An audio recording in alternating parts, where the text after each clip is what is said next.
Awareness में दावे नहीं चलते, आपको जीना होता है।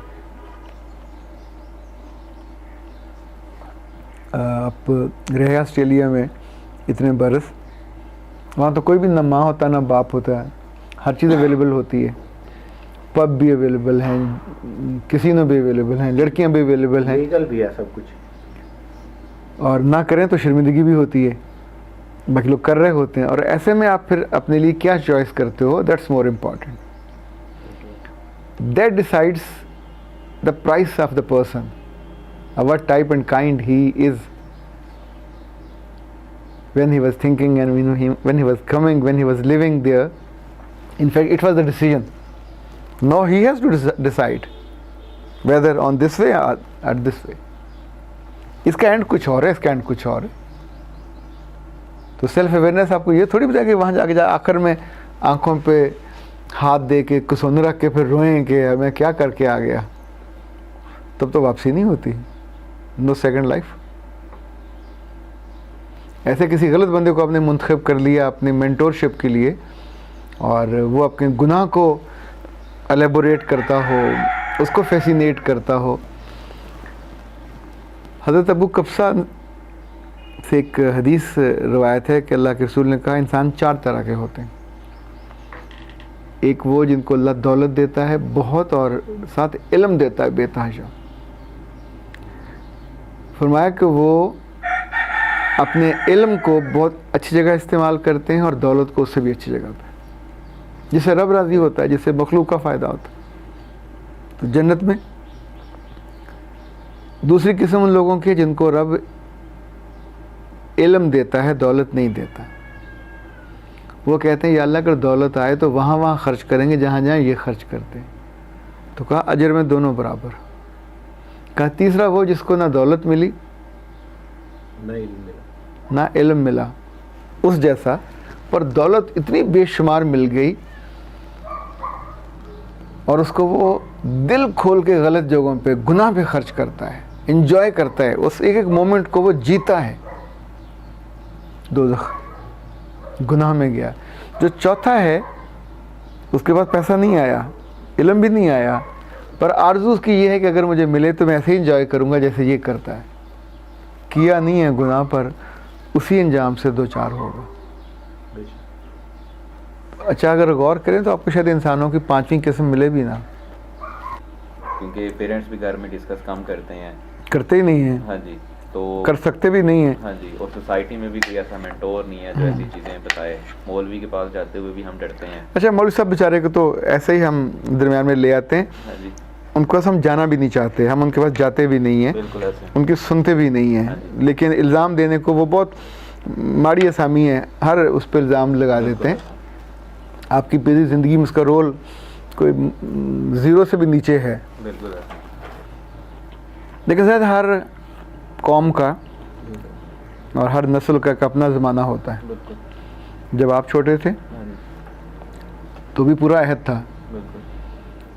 VCR का अहद था, VCD का अहद था, उसके बाद के लोगों ने केबल का अहद था। बिल्कुल। जब हम बड़े हो रहे थे तो ब्लैक एंड वाइट टीवी का अहद था। यानी ईशा की नमाज़ की अज़ान होती थी तो हम वज़ू करके ऐसे बैठे होते थे कि उधर वक्फ़ा आए, वो दास्तान मुजाहिद में या उस वक्त ये शाहीन चल रहा होता था, आखिरी चट्टान चल रहा होता था, और वहाँ से हम दौड़ लगाते थे मस्जिद को। और चूँकि अब्बा जी जाते हुए ऐसे देख जाते थे तो फ़र्ज़ों का सलाम फेरने के बाद भाग के वापस आते थे और ड्रामा वहीं से शुरू होता था जहाँ से ख़त्म। वो अहद था, वो भी सबको मुयस्सर नहीं था, तब टीवी बंद ऐसे होता था। और जिसके घर होता था लोग जुमेरात को नीलाम घर देखने वहाँ जमा होते थे। नीलाम घर के बाद रात को कुछ 10 बजे फिल्म शुरू होती थी, 1 बजे तक चलती थी। इश्तिहार उसमें होते थे। जिनके पास वो था वो बहुत मॉडर्न होते थे। फिर कंप्यूटर बीच में आया। इन सारे अहदों के बारे में लोगों ने गालियाँ निकाली, लोगों ने बुरा कहा। जब अखबार आए, कलर्ड एडिशन आए, तो भी लोगों ने बहुत बुरा कहा। इसमें फिल्मी इदारों की तस्वीरें होती थी, फिल्में आई तो भी लोगों ने बुरा कहा। अच्छा, आने वाले सालों में ये सोशल मीडिया तो बेचारा बिल्कुल नहीं बदल जाएगा। आप तो मेरा ख्याल तसव्वुर की आंख से तस्वीर में, वो दिल में है तस्वीर यार, गर्दन झुकाई देख ली, ऐसे करोगे तो TV would be there. Nano technology आ रही है अभी भी वो आ गई है, कागज़ सा है, आप टीवी देखना चाहें हाफ उसे कर दें तो आपका लैपटॉप बन जाएगा, उसको हाफ कर दें तो मोबाइल बन जाएगा, नहीं मन कर रहा तो जेब में डाल लें। हाँ जी बिल्कुल। सो जो करने की चीज़ अपने उस बच्चे को, दोस्त को, बेटे को समझाइए। जब सैलाब आता तो उसका मुकाबला नहीं किया जा सकता, बिल्कुल उसके आने से पहले किया जा सकता है। बिल्कुल। उसके आने से पहले आप ऊंची जगहों पे चले जाएं, उसके आने से पहले अपने घर पक्के कर लें। ज़लज़ले जापान में आते हैं ना, उन्होंने अपने 100 मंजिला बिल्डिंगें हैं वो ऐसे लहराती हैं, पूरा उसकी बदल दी, उसका पूरा मटेरियल बदल दिया, उनकी जो लोहा जो स्टील लगाया उसकी फ्लेक्सिबिलिटी बढ़ा दी, तो नतीजे इतना तबाही और बर्बादी से बच जाते हैं। चीज़ों से टकराने से चीज़ें नहीं बचती, ना इंसान बचते हैं। जो मुझे लगता है कि जो बच्चे आपके पास अगर 100 पढ़ते हों, कल इनके पास 400 बच्चा हो, आप उस बच्चे को अंदर से इतना तगड़ा कर देते हैं कि रात के अंधेरे में भी वो उतना ही शेर हो जितना आपके सामने, रात के अंधेरे में भी इतना ही पाकीज़ा हो जितना वो अपने माँ के सामने या बाप के सामने। तो कोई दुनिया में माई का लाल उसको चुरा नहीं सकता, कोई इंटरनेट और इंटरनेट का बाप भी उसकी आंखों को गलाजत से आलूदा नहीं कर सकता। पर शर्त ये है कि अंदर से वो अपनी मन से तगड़ा हो। लेकिन सर मन से तगड़ा खुद हो या उसे कोई करने वाला भी हो, क्योंकि उसे करने वाला कोई नहीं है इस टाइम, यानी मुआशरे में मन में तगड़ा करने वाला कोई हमें मेंटोर कम। आपको किसने किया? अब लाहौर पहुंचे अपना फैसलाबाद छोड़ के? जी जी, मैं तो सर खुद आया। बिल्कुल, ये भी खुद आए? हाँ जी। ऑस्ट्रेलिया छोड़ के खुद आए? हाँ जी। लेकिन सर अच्छा, आपकी जिम्मेदारी कोई नहीं ले सकता, ये एक बात याद रखिए, nobody is responsible for you. ज़िंदगी आपकी है, हाँ जी। आपकी मोटरसाइकिल है या गाड़ी है, उसका ठीक चलाना किसका ज़िम्मे है? अपने अहले मोहल्ला तो उसके सफाई का ज़िम्मेदार नहीं है। जिसकी ज़िंदगी है, अल्लाह ने इंसानों के हिसाब किताब के लिए जो 5 सवाल रखे हैं, उसमें कोई सवाल अहले मोहल्ला, अहले ख़ानदान वगैरह वगैरह। देखिए फ्रैंकली स्पीकिंग, ये तो लोहारा तरखाना काम है, जब ये करना हो तो उसके पूरे अदब आदाब हैं, कुछ टेस्ट होते हैं जिसमें आपकी ओरिएंटेशन का अंदाज़ा होता है। आपकी मेजॉरिटी लोगों ने अब भी सेल्फ़ के बारे में सुना है कि अपने आप को डिस्कवर करना चाहिए। आप इस जगह बैठ के घर को डिस्कवर नहीं कर सकते। किचन एक अलग दुनिया है, ड्राइंग रूम एक अलग दुनिया है, रेस्ट रूम एक अलग दुनिया है, वेटिंग रूम एक अलग दुनिया है, ड्राइंग, डाइनिंग, बेड, इन सब की इंग्रेडिएंट्स फ़र्क हैं। तो किसी एक के बारे में सोच के बाकियों के बारे में आप फैसला जब भी करोगे, आमतौर पे वो गलत होता है। कुछ रोज़ पहले मेरे पास काउंसलिंग के लिए एक बच्ची गवर्नमेंट कॉलेज से आई, उसने अभी MS किया है एंटरप्रेन्योरशिप में। अब एंटरप्रेन्योरशिप आज का सबसे बड़ी, सबसे शानदार डिग्री है, गवर्नमेंट कॉलेज से की हो, और आपके अंदर ना ओरिएंटेशन हो, ना डिग्री हो, ना थॉट्स हो, ना विलिंगनेस हो, तो आप सोचें उस डिग्री का क्या किया आपने? टाइम वेस्ट किया, टोटल टाइम वेस्ट किया, यूनिवर्सिटी का भी टाइम वेस्ट किया, अपना भी किया, माँ बाप का पैसा ज़ाया कर दिया, और बाद में सोचे मैं टीचर बन जाऊँ, तो इससे बड़ा जुल्म कोई नहीं है। सो आप जो करते आए हो वो स्कूल टीचिंग के लिए तो नहीं था, आप जो पढ़ना चाहते हो ये भी स्कूल टीचिंग के लिए नहीं है।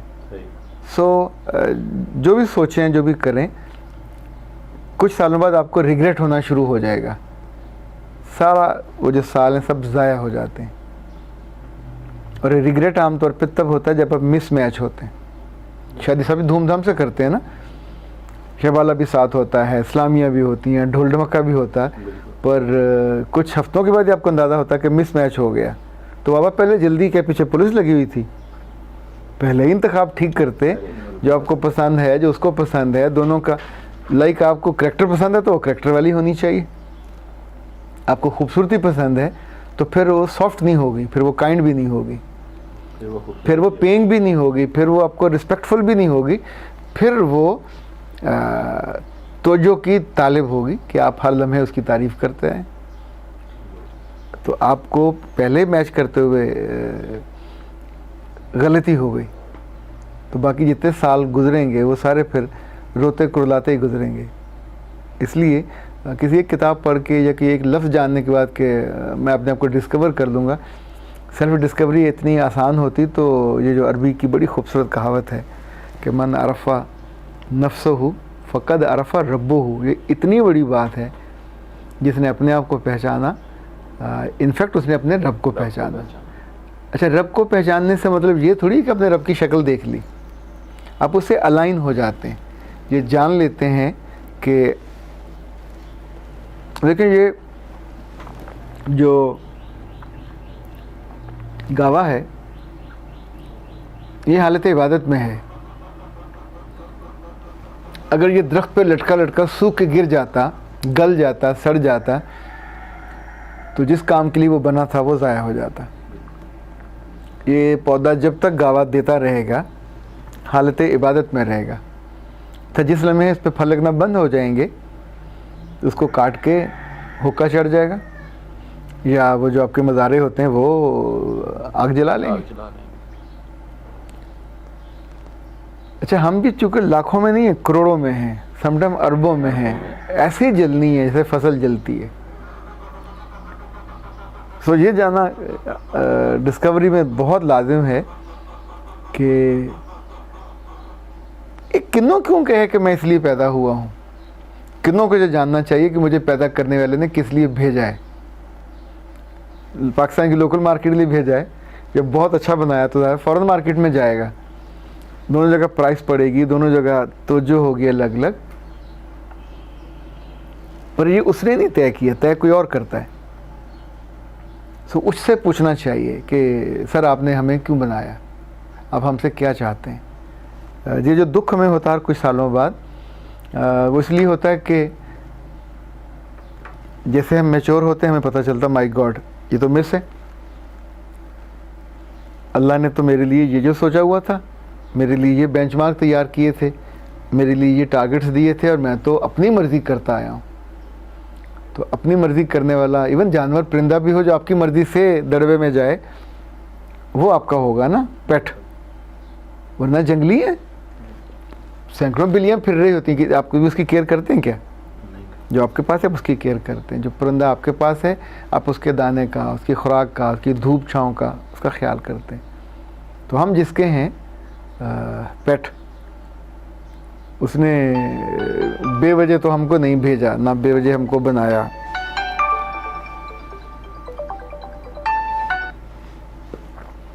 सो we have to take care for that. तो अपने आप को जानना तो पहले उससे पूछना चाहिए,